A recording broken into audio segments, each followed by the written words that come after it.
Hi, everybody. Judy Seeger here. Welcome to another live broadcast with a special guest that we have today that's going to talk to you about detoxing and cleansing and a very special area of your body that you might not know a whole lot about and how it affects you.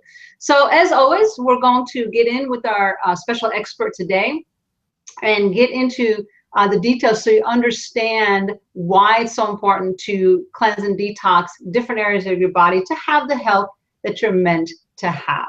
All right, so our special guest is Bill Henderson.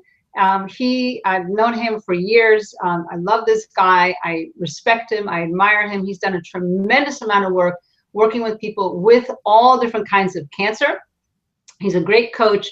And he's written books and he's got websites and articles. I read his monthly newsletters because he always has something new and great out there that he loves to share. And so I got Bill on here because his very special topic that he's very passionate about is talking about dental fillings and how your teeth are connected with your body and how it affects you and how to cleanse it out.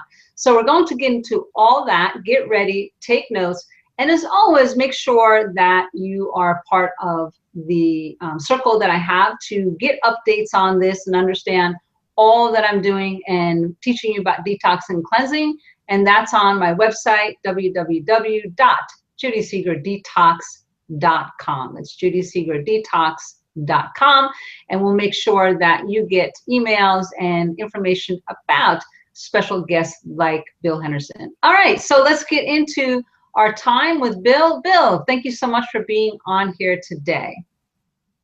Yeah, hi, Dr. Judy. It's terrific to be with you and join in this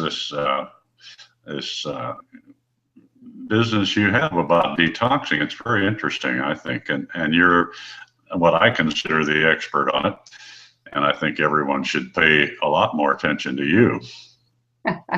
Bill, I can listen to your voice all day. You have the most rich baritone voice. I know. I always tell you that. I just fall in love with your voice. You're a very handsome man. Well, it's the voice. Oh my God, that voice. I had to just thank you. interviews for your voice. All right, Bill. So let's first of all just briefly tell a little bit about your story because not everybody who's on here knows you. I know you've been in for a long time. So can you tell a little bit about yourself and why you got into the industry? Yeah, sure. As you know, my late wife passed away about 21 years ago on November 1st, in fact, 1994. She'd been through 4 years of hell with ovarian cancer and treatment with chemo, radiation, surgery, and so on. And she went downhill pretty rapidly for the last year and a half or so and died of a very horrible death. In the early 90s, when she was battling this, there was no internet, as you recall.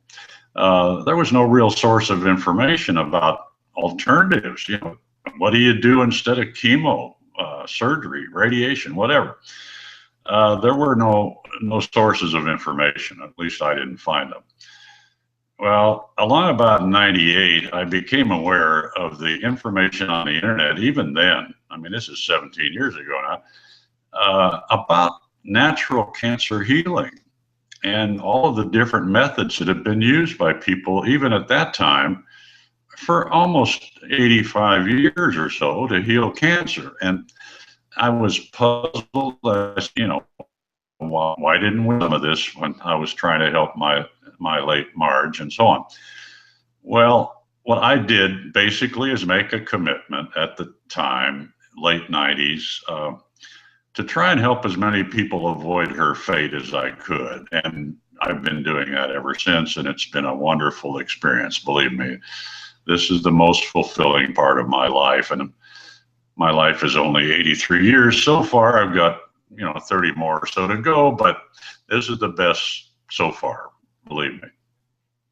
Excellent. And I appreciate all the work that you do. You get out there, do speaking, you get out and you're writing still, and you're coaching people. I mean, you're just doing a lot, and your radio program too. Bill, what is your website that if you want to connect with you, that they could read your fantastic newsletters or listen to your radio broadcasts? Yeah, there's lots of free information at this website, folks. You might want to jot it down. It is beating, BEATING, hyphen, cancer, hyphen, gently, GENTLY.com. You have to put the hyphens in there or you get some screwy website. So, but at that website, what you're going to find, a number of things, a series of articles I've written about what I believe about cancer after the experience I've had in the last 17 years helping people with it, but also literally hundreds of people's stories of how they've healed themselves. It's wonderful. There's all kinds of wonderful things you can read there for free. There's 2 years of my newsletters there. And a newsletter archive page. You can read those anytime. And of course, you can buy our book, Cancer Free. The reason I call it our book is Dr. Carlos Garcia now is my co-author of this 4th edition, and he's an MD that believes, as I do, that almost anybody can heal themselves of cancer without trusting the cancer docs.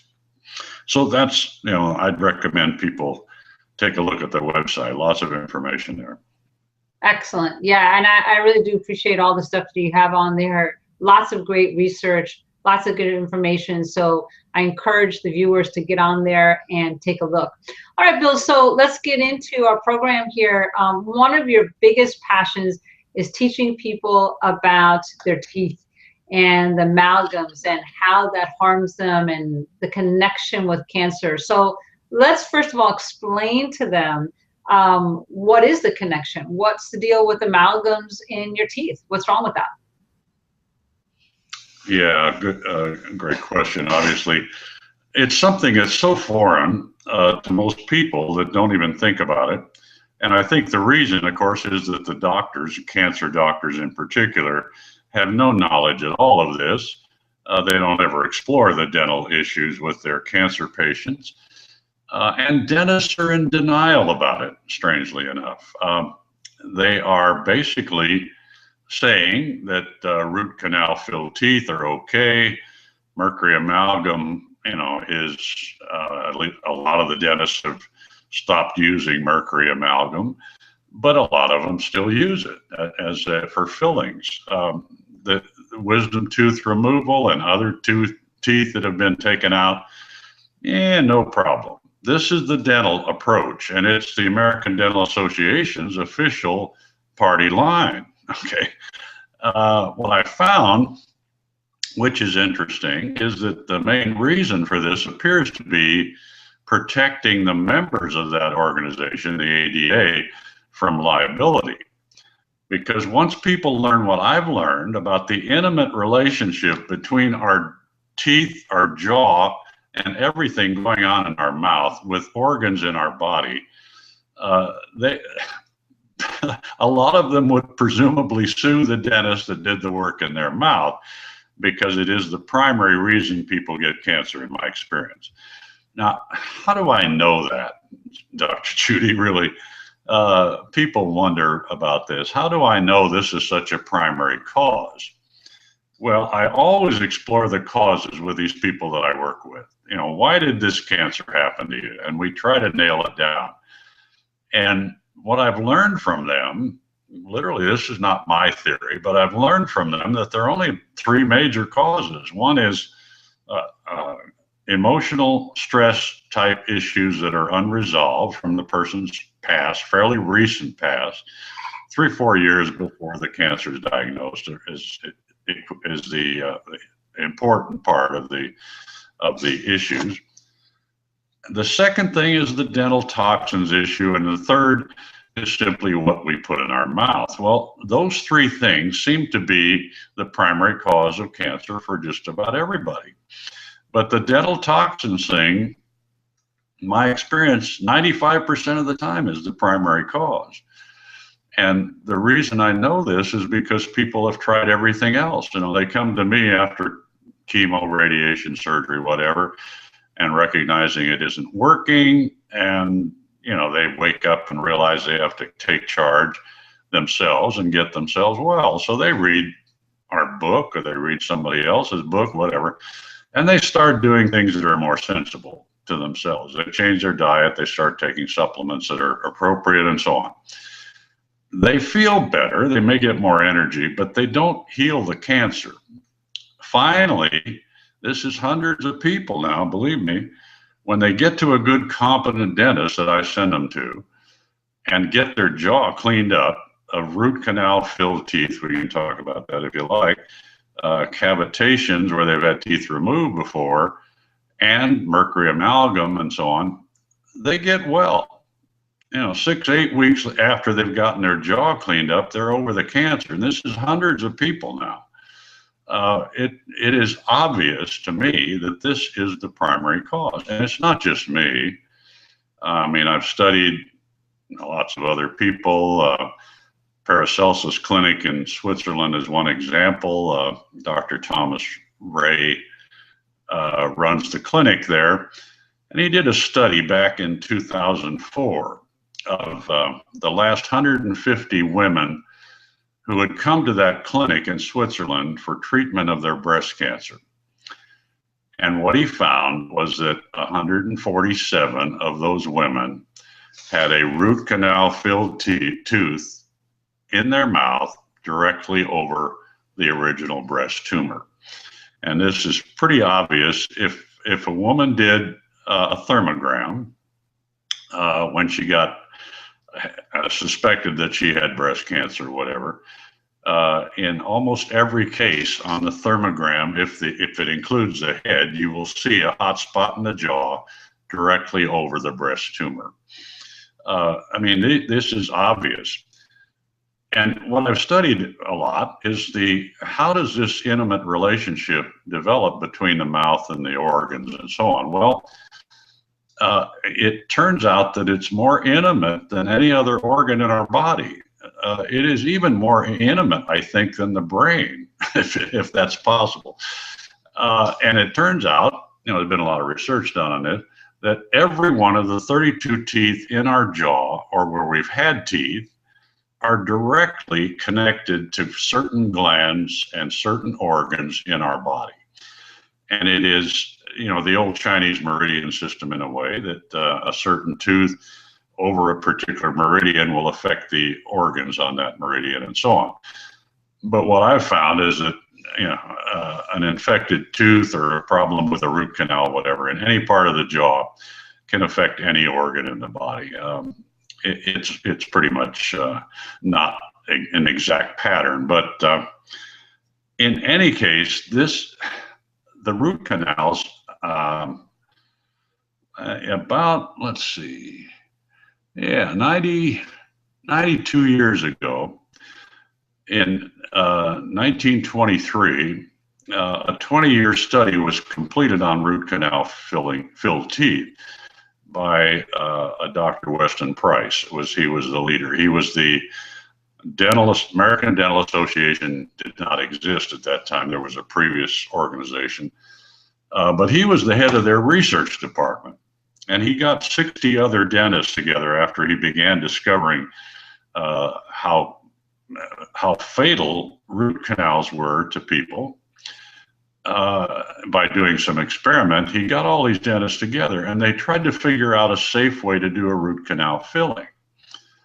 And they published this paper in 1923, 1,174 pages, that there is no safe way to do a root canal filling. These root canals that had cancer, heart disease, rheumatoid arthritis, whatever, put the tooth under the skin of a rabbit, which has a very weak immune system, and the rabbit would die of the person's disease within 3 to 12 days. They did this over and over and over again. And it's relatively primitive type of research, but it was very conclusive that every single root canal filled tooth was enormously toxic and was causing all kinds of problems. In my experience, Every brain tumor I've ever worked with has been related to an upper jaw problem. 98% of breast cancers are caused directly by dental issues, most of the time a root canal filling. So, I mean, this is so obvious. There's another doctor in Germany who found that 97% of the people that came to him for cancer treatment had dental issues, and he insisted that they get them cleaned up before he ever treated them for cancer. So, I mean, there's other people besides me, you know, that have validated this with their experience, lots of them. So, Bill, you really went through a few things here. We have talked about the amalgams, the root canals, and cavitation. So let's just go back to the amalgams for a second.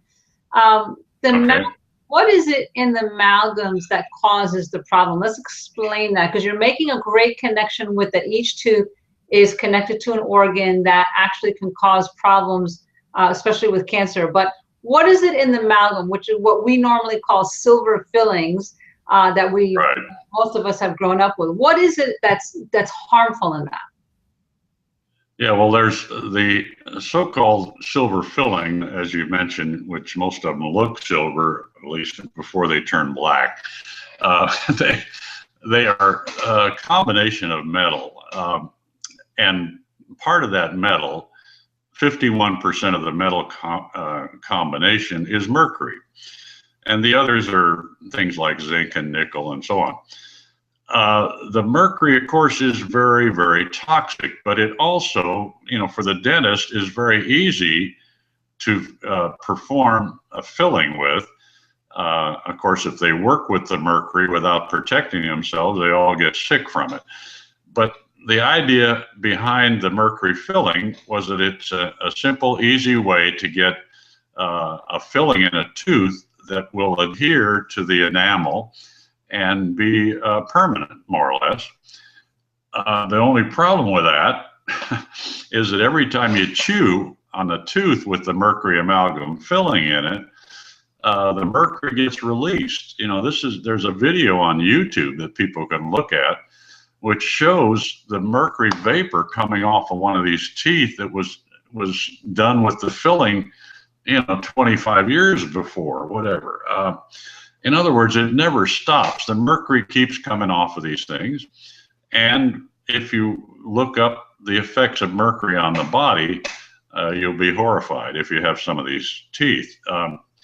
So the good dentists I work with are simply among the anti-mercury dentists. There are quite a few of them around now, but they also know a lot more about the body's physiology and how it relates to the teeth and so on.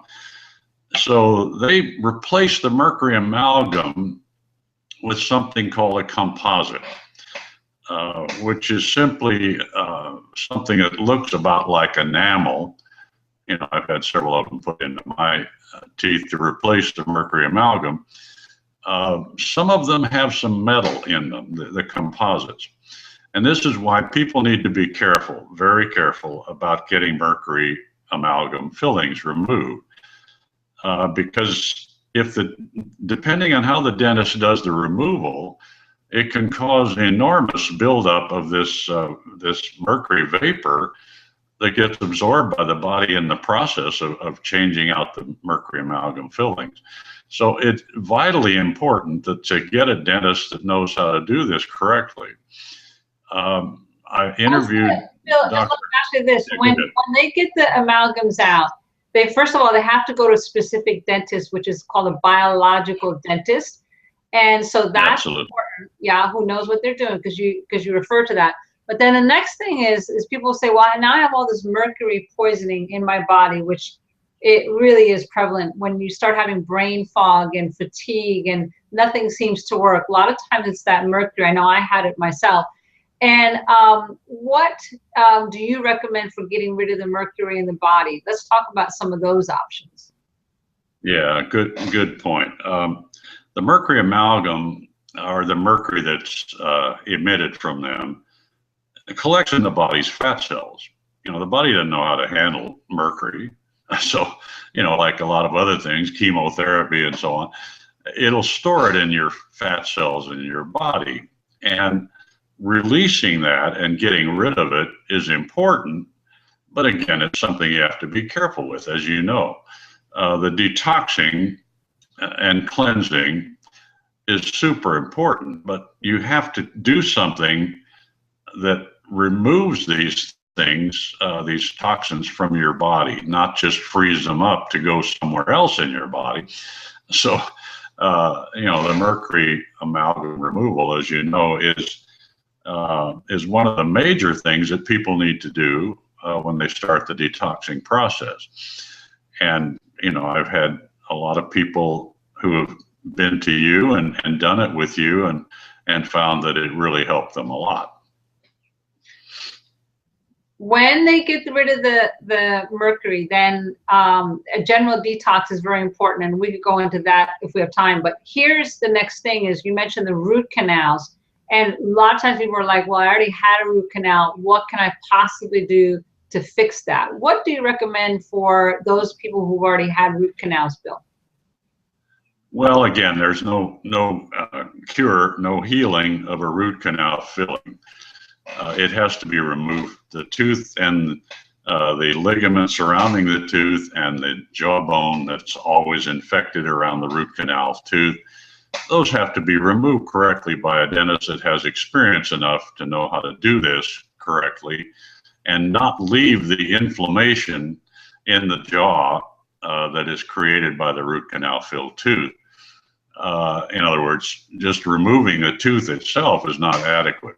But there really is some of the dentists try temporary things, ozone or injections of various kinds to clean up the root canal tooth. That doesn't work. Dr. Hal Huggins, who passed away last November, had spent 45 years studying this subject when he passed, and he and I were pretty close friends, but he basically found that the buildup of toxins from a root canal filled tooth are constant from the day after it's done, literally. But that in order to get rid of that source of toxins, you have to not only remove the tooth, but the ligament surrounding it that's holding it into the jaw is 400% more infected than the tooth itself. And it has to be removed correctly. The bone surrounding the tooth is infected as well because, there's no way to avoid that. And the bone has to be abraded, cut back to remove the infected bone. One of the things people may have heard of is something called a dry socket. This is a dental term that, believe it or not, the ADA says is still kind of a mystery what causes a dry socket. The dentists that I work with know exactly what causes a dry socket. It's infected bone surrounding the socket that the tooth has been pulled out of. If it's not bleeding all around the socket, it means the bone is infected and has to be removed carefully to get all of it out if possible, before you sew the thing up and let it begin to heal. Yeah, it's interesting that you said that because I had 2 teeth that cracked because of mercury. I had, before I got all of them replaced, what people don't know, and I found out, unfortunately, is one day I woke up and my tooth had cracked, and it was very painful because all that mercury gas went up to my brain, and for 3 days I was in excruciating pain. And I went to the dentist, and they pulled it out, and they said to me, it was a biological dentist, said, well, when you've had mercury for many years, I've had it for like 30 years by that time, it weakens your teeth, and eventually they do crack. And I did not know that. And so they said, do you want a root canal? And they said, there's now natural or some kind of titanium, I don't know, something. I said, no, just pull the tooth. I'm done. I know the problems with root canals. I don't want nothing to do with it. So they did. I have 2 major teeth on both sides of my jaw, but I'd rather have that gone than the root canal because it is very dangerous. I certainly agree with you there. Bill, what about cavitations? Now, I know some people talk about cavitations. And I know that there have been people with cancer who have actually died because of cavitations. Let's explain that a little bit for people, and then we'll talk about some immune boosting foods or supplements that you could recommend, because detoxing is one part, but building up the immune system is also very, very important in this kind of situation. Yeah. So what are cavitations? Let's explain that first. Yeah, it's a term used. It's not used by the dentist. What they call it is necrosis of the jawbone, which is basically a spreading infection in the bone. Cavitation refers to a hollow spot in the jaw that is left there when a tooth has been removed because, as I mentioned, the bone surrounding the tooth has been infected and is not adequately cleaned out by the dentist. This is very, very common with wisdom tooth removal, apparently. One of the dentists I work with in Reno, Dr. Chris Husser, had been cleaning up people's jaw bones for 35 years or so when I met him. And I asked him one time, what percent of wisdom tooth removals result in this kind of cavitation problem or necrosis or whatever?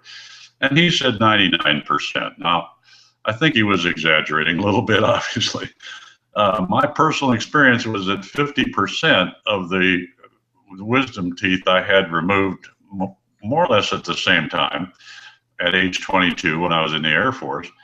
2 of the 4 were infected until I was 78 and had the 2 sites opened up by a competent dentist here in Texas and cleaned out.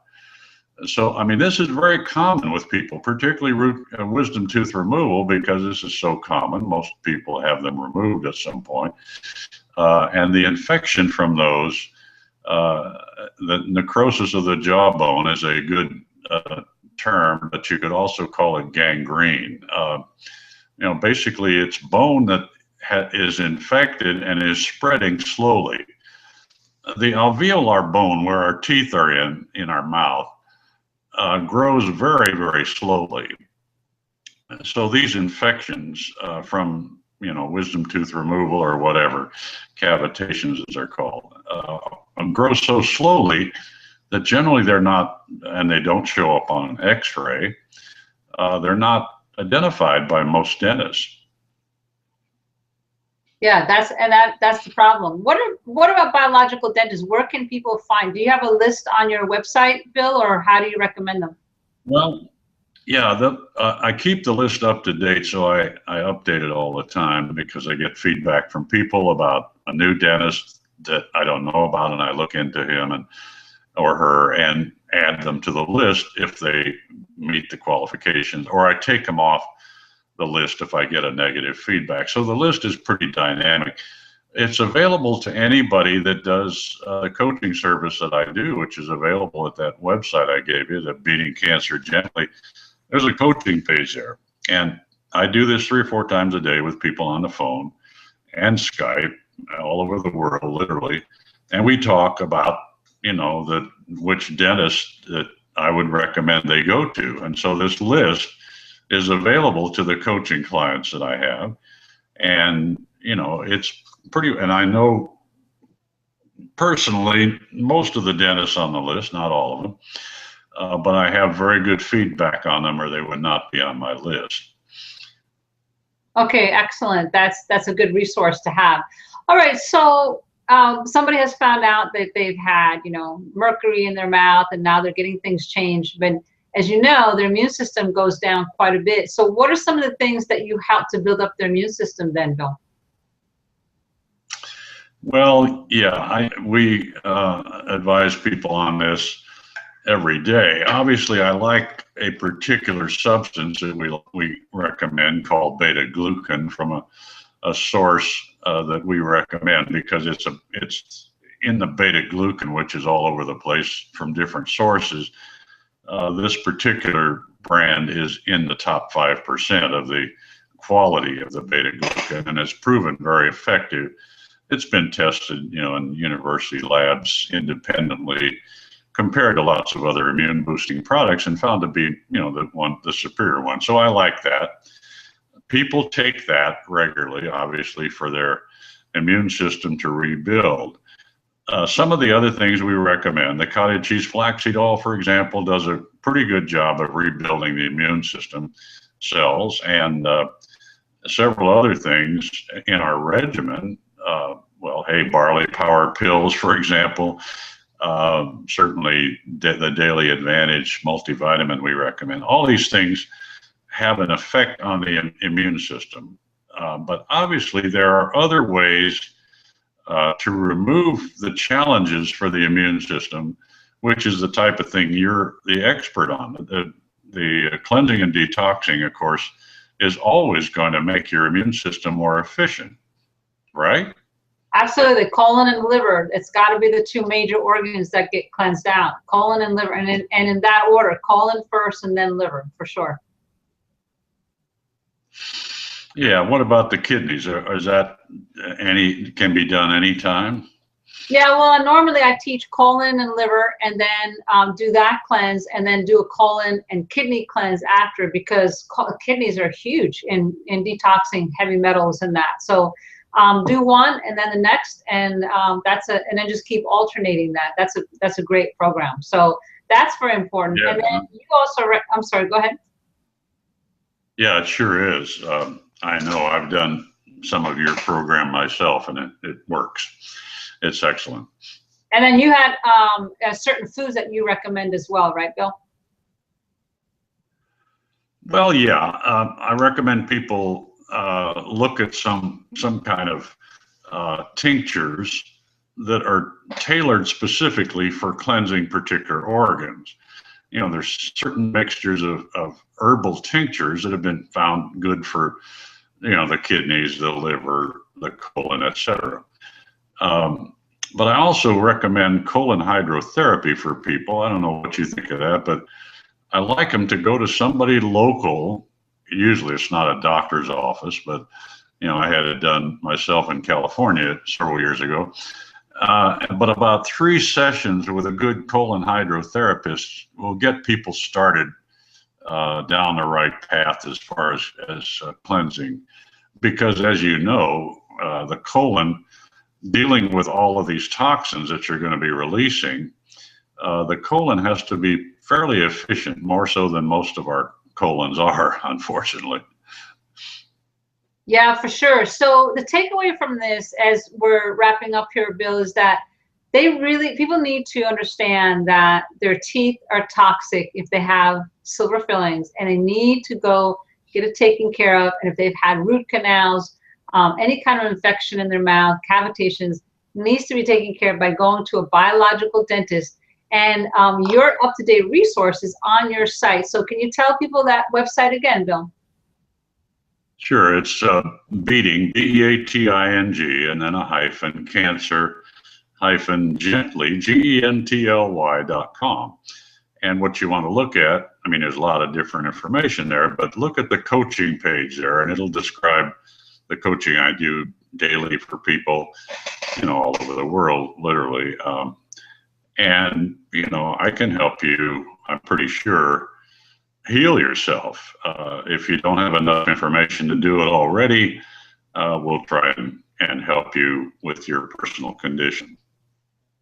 Absolutely. So I encourage you guys to give Bill a call, go to his website and check it out. But definitely understand this connection with your teeth is very, very important. It's like a major issue for most people out there. So Bill, thank you so much for sharing that with us. I appreciate you and all the work that you do. Really like it that you share this information about the teeth. It's such an important topic, right?